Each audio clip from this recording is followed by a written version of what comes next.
ойрч морлол тэгснэ мөнхчин энд ирсэн байна. Дэлхийн одыг дэрэгдээс нь үзэх боломж бид нарт байна. Урднаас нэлээд бас хэд хэдэн хэрэг төвхт бол орооцолдож ирсэн билээ.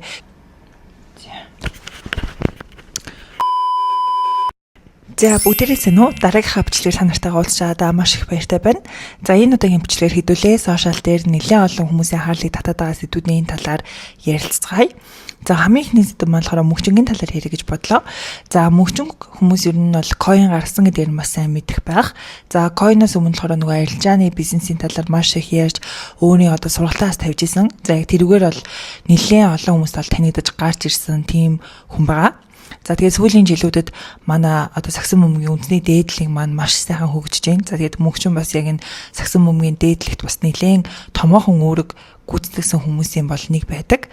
За тэрээр одоогоор болохоор яг Apes гэсэн багийн одоо үүсгэн байгуулагч буюу багийн эзэн гэж явдаг байгаа. Сошиал дээрх мөнхчингийн талаар яриан болохоор тэдний сагсан бөмбөгийн багтай холбоотой. За мөнхчингийн баг буюу Apes баг нь болохоор яг бишрэлт металл багтай бол тоглож исэн. За энэ хоёр багийн аль одоо хоцсон нь аврагуудын төлөө ингээд тоглохоор гарч ирэхээр байсан байхгүй юу. За тэгсэн чинь Apes баг нь болохоор бишрэлт металл багийг бол 3-0-ийн харьцаатаар бол хожиж исэн. Хэрвээ тэд нар нэг л хоцсон бол шууд аврагуудын төлөө тоглолтын дээр гарч ирэхээс баггүй. За тэгсэн чинь яг тухайн үед ингээд мөнхчин болохоор ингээд багтаа ингээд хэтэрхий бартаад ч юм уу нэг юм постыг өөрийн сошиал хуудас дээр бол оруулсан байгаа. За тэр пост нь юу гэж хэлсэн бэ гэх юм бол за бишрэлт металл баг одоо манайхыг 3 хожоод за бүр ингээд дахиж 1 хожоод ингээд тэрвээ аврагуудын төлөө ингээд тоглохоор гарч ирэх юм бол би гэдэг хүн одоо энэ сагсан бөмбөг гэдэг спортыг орхиё. Сагсан бөмбөгөөс гарья ингээ нэрээ татъя гэдэг нэг тийм пост хийсэн баггүй. За тэгэд энэ пост нь бол маш олон хүний одоо дургуутслыг зэвүүцлийг бол хүргэжсэн. За тэгээд тухайд бол мөнхчин өөрийнхөө бүх постуудыг комментуудыг бол хаачихсан байсан. Яалчгүй түүнөрөө маш олон дайралт очих нь бол тодорхой байсан. За тэгээд би болохоор үүнийг юу гэж харж байгаа вэ гэхэлэр энэ бол ингээд мөнхчнээр гарч ирсэн зүйл болохоос биш. Ер нь бол хүн ингээд юмд ингээд хитрхи ингээд ам гарах ямар байдığım бэ гэдгийг бол ингээд харуулж ийн гэж бодсон. Яг хүн болгоны амьдралаар бол тийм зүйл бол тохиолдог байх гэж бодож байна. Ингээд хитрхи өөртөө ингээд хитрхи баардаал те би өстө хизээж тэхгүй ч юм уу ингээд тех тусам одоо амьдрал ч юм уу бурхан ч юм уу за эсвэл ертөнцийн хууль ч юм уу те яг ямар нэг юм ингээд үйлчлээд за чи яг ингэж хэллүү гэсэн шиг ингээд тэр хүн ингээд ойлголтол нь бүр ингээд харуулдаг юм шиг санагддаг. Тэгэд яг энэ жишээ нь болохоор яг саний тохиолдол талын мөнхчин дээр бол гарч ирсэн гэж бодож байна. За тэгээд дараа нь ч гэсэн мөнхчин ингээд өөрөө ингээд за юмд бол ам гарч болохгүй мэн гэдгийг ойлголоо гэсэн утгатай нэг тийм постыг бол оруулсан байсан. За тэгээд тэдний багийн 4-3-ын харьцаагаар цувралыг бол орхисон байгаа. За ер нь бол яг 3 тэг байж байгаад бол бариулсан гэж хэлж болно. Нэг л удаа хоцсон байсан ба шууд аврагуудын төлөө гараад ирэх бүр хангалттай боломжтой байсан. За тэгээд үүнийг болохоор хүмүүс яг одоо мөнхчингийн одоо тэр бартам зангаас боллоо. Ер нь бол мөнхчингөөс боллоо гэж хүмүүс маш их ярьж байгаа. Тэгээд мөнхчингөөс ингээ багийнхнаа ингээ сэтгэл зүйн хувьд ч гэсэн маш ядаргаатай байдалд оруулдаг, дарамталдаг гэдэг ярианууд бол бас маш их гарч исэн. За бас тоглолтын үеэр ингээ мөнхчин маш их ойрлж гин. Одоо ingээс тэгээж гээл те яг тасгалжуулагчийг ойрлж гин. За хүмүүсийг маш юм тухгүй байдалд оруулж гин гэдэг ярианууд бас маш их гараад за бас ингээ нөө нэг тоглолтын талбайг ингээ орхих хүртэл одоо тийм арга хэмжээнүүдийг бас маш их ахуулсан мөлий. Энэ цуврал яг 6 дахь тоглолт байх шиг байсан байхгүй юу? Мөнхчин ингээл зүгээр ингээ үзээ сууж ах шиг байсан. Тэгсэн чинь хамгаалагч нар ингээл орж ирэл та энэс гар мар гэл ингээл аваад гарч байгаа нэг тийм бичлэг ингээ сошиалаар дүүрэн бас явсан. Тэгсэн чинь мөнхчин ингээл зүрх мөрх гаргаж маргаал. Тэгэл хүмүүс тэгсэн чинь амар ягаал мөнхчөө ингээл ойрч морлол бүр ингээл бөө юм болол сошиалаар ч бас бөө юм болсон.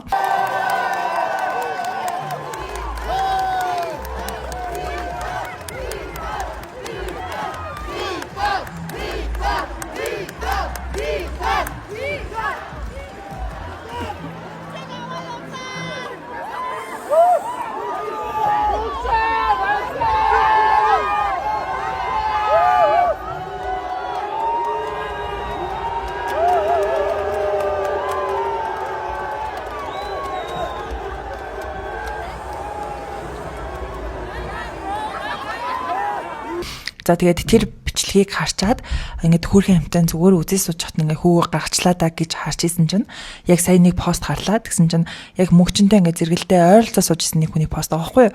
Тэгсэн чинь мөнхчэн ингээд яг эсрэг багийн хүмүүс ингээд янз бүрийн хоч мочоо дууж мудаал амар ойлж морлол.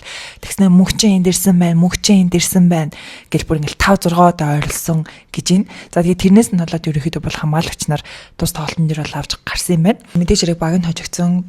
Тэгэд би ингээд хэлсэндээ хүрнэ ингээд сагсан хүмүүс явлаа. Өөр хийх зөндөө зүйл байна гэл ингээд постос оруулсан байсан. За тэгсэн чинь нөгөө сошиал дээрх нөгөө мөнхчөн үзэн ядаад байсан хүмүүс чинь гэх юм уу те эсвэл өөр хүмүүс ч юм уу мэдгүй зөө. Тэсэн чинь над сошиал дээр ингээд хүмүүс гарч ирэл чи байхгүй бол ингээд Монголын сагсан бөмбөг утгагүй чи байхгүй бол ингээд одоо цааш та яах юм аах ингээд бла бла гэл бас ингээд баахан комментууд ороод ирсэн мөлий. За тэгээд мөнхчөн бол цааш та байх юм уу байхгүй мүү гэдгийг бол мэдэхгүй байна. За тэгээд мөнхчөнтэй холбоотой одоо мэдээлэл гэх юм уу хов маань бол юм байла. За дараагийн ярих сэдэв болохоор Тэнгисийн ирэг дээрх 24/7 гэдэг шоуны талаар байгаа. За та бүхэн яг сая хамгийн сүүлийн дугаарыг бол үзсэн байх гэж бодож байна. За тэгээд хамгийн сүүлийн дугаар дээр одоо ингээд оролцогчид маань өөрийнхөө амьдралд тохиолдож исэн хамгийн хэцүү зүйл, за өөрийнхөө амьдрал дээр ингээд яг суралцсан зүйлээсээ ингээд бусдаагаа хуваалцаад маш тийм сэтгэл хөдлөм дугаар бол басан бэлээ. За би бас ингээд үзэл зарим хүмүүсийн түүхийг сонсоод яа бас чанга юм аа л гэж бодож илоо. За тэгсэн чинь яг тэр үе дээр одоо Жиюн гэд охин байгаа штэ 2003 оны охин гэсэн. За тэгсэн чинь Жиюн гэд охин болохоор ингээд нэг өөрийнхөө X-ийн талаар бол ярьдаг байгаа. За тэгэл X нь бол амар токсик байсан, амар харддаг байсан.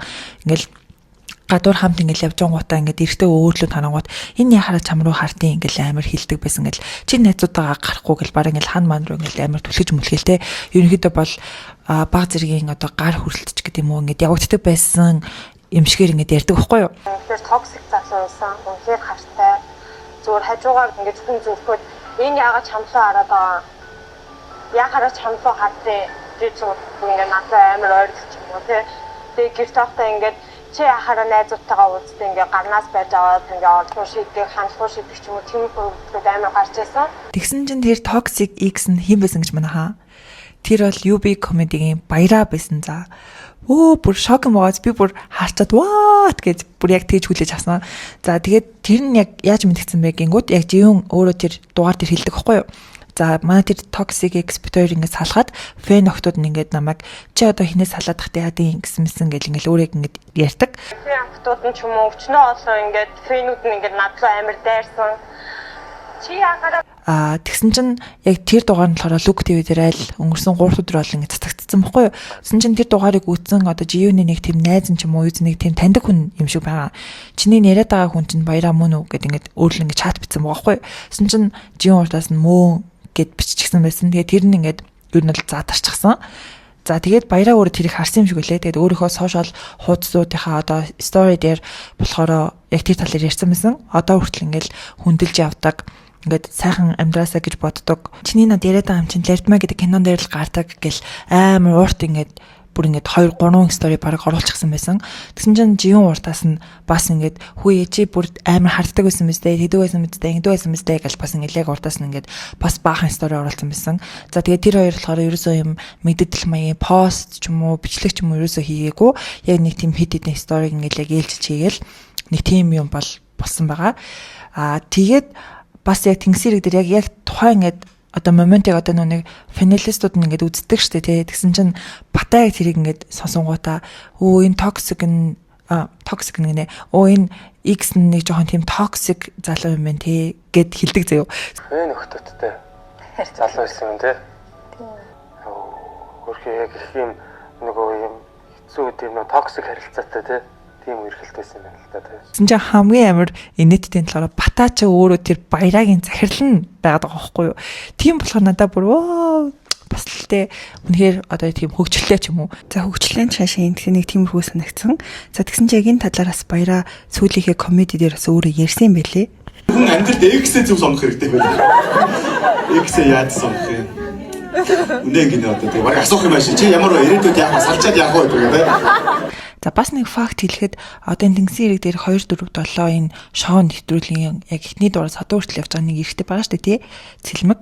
За цэлмэг болохоор яг нөгөө мөнхчөнгийн нөгөө сагсан мөнгөний багийнх нь бас тамирчин байгаа. Тэгэхээр яг энэ удаагийн тэнгисийн хэрэг дээрх 24/7 шоу бол бүр ингээд амар юм сонирхолтой гэх юм уу. За нэг мэдгүй анти нэг тийм амар зунгаарлцсан юм шиг санагдаад байгаа. Ер нь бол ингээд би бинийг таньдаг хүмүүс бол амар байсан шүү дээ, тий. Одоо нэг цэлмэг тэгэл биелийн хорч би бинийг таньдаг байж таарч мараал тэгснэ бүр анх ингээд нэг юм яриа гараадсэн шүү дээ. Та хэд санаж байна уу? Нөгөө уран болохоор тэр Дүзий магийн нөхрийнх нь бас X энтер гэлтэй. Тэгмүүд ингээд юм холиоматан юм бол амар их болж илээ. Баяраж юун хоёрын хувьд болохоор яг хинээхэн зөв хинээхэн буруу мэдгүй хин нэгнээс ингээд уушил гуйсан бол байхгүй яг чиштэй гэл ингээд би рүү ингээд амар дайрцсан тиймэрхүү юм байсан. Тэнгисийн хэрэг дээр 247 гэд Facebook пэйж байгаа байхгүй юу. Тэгээд тэн дээр хүмүүс болохоор ингээд баярагийн талд орж ин живэний талд орж ин гэл ингээд хоёр хуваагдаад таалцаад байгаа. За тэн дээр бас нэлээд болж байгаа. Засан чинь дийлэн хүмүүс болохоор баярагийн талд орно гэж хэлсэн байсан. За яагаад гэвэл ер нь бол баяраа нэг амар худлаа ярихааргүй гэж үзэж байгаа юм билээ. За бас нөгөө талаасаа живүний яг нэг шоунд оролцож байгаа байдал нь харангуйтаа за энэ охин бол нэлээд худ охин байна гэл нэлээд их тэгж яриадаад байгаа. Залангуй та нараас ингээд яг тэр шоуг бас үздэг бол сүүлийн гавны яг ингээд гардаг штэ. Ингээд үлээ хасагдаасаа гэж бодож байгаа хүн гэсэн чинь хасааг бодож чинь гэх тэгэнгүүтээ яг хасагдаад явсан чинь за хасаад бол би сайн байсан юм байна гэт бүр тэгдэг. Яа, миний хасагдаасаа гэж юу нь хүсэж байгаа нэг эрэгтэй оролцогч гэх юм бол би хасаа байж магадгүй. Хасаад өгчээсэн мэдрэмжүүдээ тэг хасаагаас авчээсэн мэдрэмжүүдээ ингээд хориглоод үнэхээр байсан гэж бодсон ч гэсэн хасааг авсны дараа надад бүр амар хэцүү санагдсан. Яг хэлмээр байна. Үнэхээр би чамд хайртай болсон байх. Тэгээд тийм болохоор хүмүүсээс нэг тийм дуртай байхаа болжчихсан байгаа нь харагдсан. Бас нэг мэдээлэл хүрэхэд тэр тэнгисийн хэрэг дээр 247 гэсэн Facebook пэйж бол яг нэвтрүүлгийн аль биесний пэйж бол биш шүү манайхаа. Яг нэвтрүүлгийн аль биесний пэйж гэх юм бол яг Централ телевизийн үндсэн пэйж дээр бол яг мэдээллүүд нь л ороод явж байгаа юм байлээ. За тэгээд бас тэр пэйж дээр нөгөө нэг ингээд баяраг ингээд жоох муулцсан гэх юм нэг тийм пост орчихсон байхгүй. Одоо ингээд живэн олон юм ярихгүй байх чинь ингээд баяраа ингээд олон юм яриад байх юм хаа ингээд нэг тиймэрхүү бичсэн байсан гэсэн чинь хүмүүс доор нь энэ пэйжийг одоо живэн өөрөө ажиллуулт юм биш үү гэд хүртэл бичсэн байсан. Тэгэхээр яг арт нь бол ямар нэгэн одоо фэн байгаа мó эсвэл яг оролцогч нар өөрсдөө байгаа мó гэдэг нь бол тодорхойгүй. Гэхдээ ямар ч тач аль биесний пэйж бол биш шүү манайхаа. Дараагийн ярих сэдэв маань болохоор үндэсний дээдлэгтэй бас холбоотой байгаа. За одоо бол яг авруудын төлөөх тоглолт маань бол явагдаж байгаа. За үүнд болохоор хөлгүүд болон бишрэлт металл гэсэн хоёр баг бол үзэж байгаа. За саяхан яг 3 дахь тоглолт нь болоод дууссан. За энэ хоёр багийн яг хамгийн ихний тоглолтын дээр бол нэлээд том асуудал гарсан.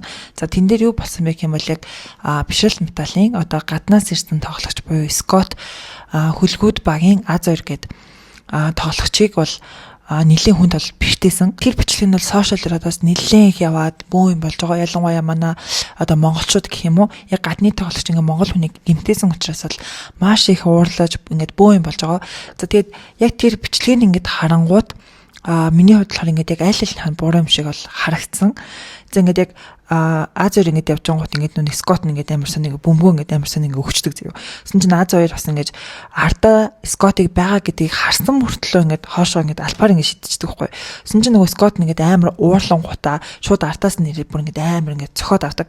За тэгээд тэр яг тэр цохиж авж байгаа тэр момент нь болохоор бас нэлээд эвгүй. Зүгээр ингээд нэг түлхэх биш ингээд одоо яг арт дагц руу ингээд цогчд юм билэ.